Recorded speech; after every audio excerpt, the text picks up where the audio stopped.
One of the most interesting aspects of the Cold War that doesn't get as much attention as it should, in my opinion, is Mongolia and the role they played in the Sino-Soviet split, and by extension, the role they played in the Cold War as a whole. The biggest reason for this, in my opinion, has to do with the fact that Mongolia is a former Chinese province that came under the influence of the Soviet Union, and even desired annexation by them for basically the entire existence of the Mongolian People's Republic. The Soviet Union, however, never took any opportunities to do so. But why? Why didn't the USSR annex the Mongolian People's Republic? And how would things have played out differently if they did? So why didn't the USSR annex Mongolia? To understand why, we will need to look at some historical context. Mongolia was a Chinese province that broke away from the rest of China following the collapse of the Qing dynasty. It briefly joined the Republic of China in 1919, but due to the lack of desire to be a part of China and the Russian Civil War happening at this time, Mongolian revolutionaries collaborated with the Russian Bolsheviks to gain independence from China, and by 1921, Mongolia was an independent communist state. There were brief discussions to return Mongolia to the Republic of China in 1924, but Joseph Stalin was consolidating control of the newly formed USSR at this time, and discussions were dropped. From this point forward, Mongolia would remain under Soviet influence until the collapse of the Union in 1991. Between 1924 and 1939, Mongolia would kick off a series of purges until Choibal San was the unopposed dictator of Mongolia. The purges of Mongolia were nowhere near as destructive as the ones in the USSR, however many people still did die as a result of these purges. The Soviet Union wanted to keep Mongolia as an independent pro-Soviet puppet nation rather than outright annexing them for a couple reasons. But the big one throughout the Union's existence is that they didn't want to start any wars.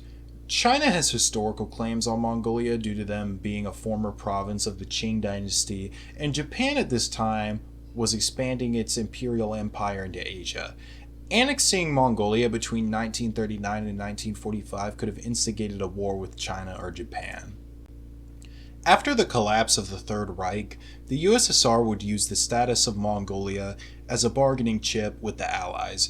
The deal was that if the Americans and the British recognized the independence of Mongolia, then the USSR would assist them in the war against Japan. The deal was accepted by the Allies, and Mongolia gained recognition from the British and the Americans.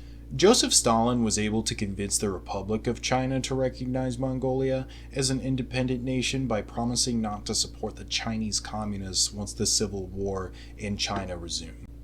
In October of 1945, a referendum was held in Mongolia asking them if they desired Chinese annexation or to remain an independent socialist state. The voter turnout from this referendum was 100% in favor of independence, which immediately validated Mongolia's existence as an independent state. When the communists took power in China in 1949, they began eyeing up Mongolia again. These claims, however, were declined by the Soviet Union, and China would give up on a possible annexation of Mongolia until the Sino-Soviet split. Prior to the death of Stalin, the USSR kept Mongolia independent because they wanted to stay on good terms with China.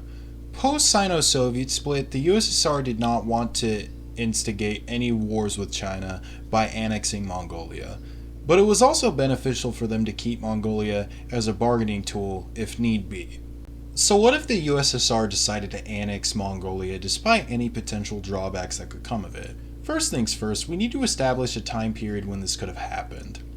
The most likely time for an annexation of Mongolia to take place, in my opinion, would have to be March of 1953, because this is when the Mongolian Politburo approved Soviet annexation.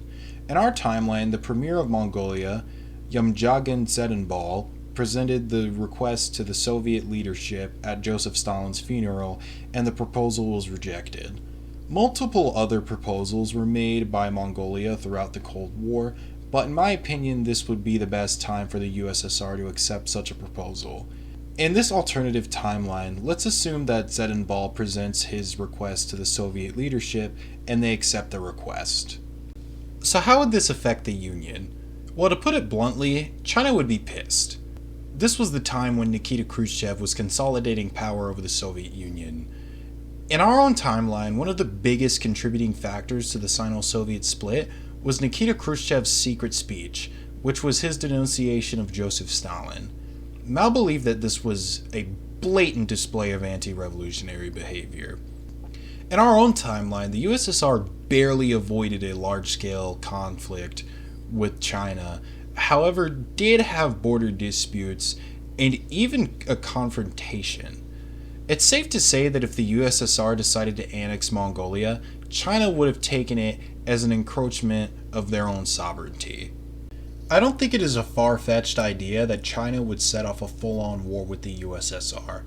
China would send troops into Mongolia, and they would see success in the early war. However, at this time, there was no chance that they can militarily defeat the Soviet Union. The Soviet Union was way ahead of China on basically every metric at this point, and while a war with China would be really bad for them, China would have it way worse. The USSR would begin pushing back the Chinese in Mongolia, and then would begin sending troops into East Turkestan and Manchuria. It is unlikely that the USSR manages to completely destroy the PRC. Instead, China would realize that they are fighting a losing war, and they would accept peace talks with the USSR. The terms of this peace deal would be harsh on China. First of all, Mao Zedong would be forced to abdicate and would be banned from serving in any government positions. East Turkestan, Tibet, and Manchuria would be set up as independent socialist nations under Soviet influence, and what is left of the PRC will be a weak Soviet puppet. The Soviet Union, having influence over China, would be able to move its troops through China and into Vietnam, resulting in a much quicker and decisive victory for the Viet Cong. With a larger and more unified communist bloc, it is likely Japan starts militarizing much earlier than in our own timeline, due to outside pressure. South Korea would join Japan in their militarization, and Taiwan would soon follow. It is likely that an organization like NATO would be formed in the East to ensure the independence of Japan, South Korea, Taiwan, and even possibly the Philippines. The collapse of the USSR is inevitable in basically any alternative history timeline you could create. So what would that be like in this timeline? In my opinion, the collapse of the USSR itself happens just like in our own timeline, with each member state of the Soviet Union declaring independence until there is nothing left. With that being said, Asia would be completely unrecognizable. In our own timeline, China remained communist after the collapse of the USSR and is currently on par with the United States. China is very heavily intertwined with the world economy today and is a very powerful nation that can sustain itself. In this timeline, China would devolve into complete chaos following the collapse of the USSR. The collapse of the People's Republic of China would be inevitable in this timeline. How it would happen exactly is hard to say, but what is for sure is that it would be one of the bloodiest and most devastating conflicts the world has ever seen. The end result of the chaos would most likely be a non-communist China, East Turkestan, and Korea, and the new Republic of China would annex Manchuria. This new China would have significant regional influence, however would be incapable of competing with the United States, like Russia in our own timeline. As insignificant as it may seem, Mongolia helped shape the Cold War in Asia, and by extension, the world as a whole. If the USSR decided to annex Mongolia, the Cold War would have played out a lot differently, and in general, the world would be a much more unstable and chaotic place. The USSR refused to annex Mongolia for a reason. I think it's safe to say that it was for the best that the Soviet annexation of Mongolia never happened. But what do you think would have happened if the Soviet Union decided to annex Mongolia despite any potential drawbacks? Feel free to let me know in the comments below. And feel free to like and subscribe, and thank you for watching.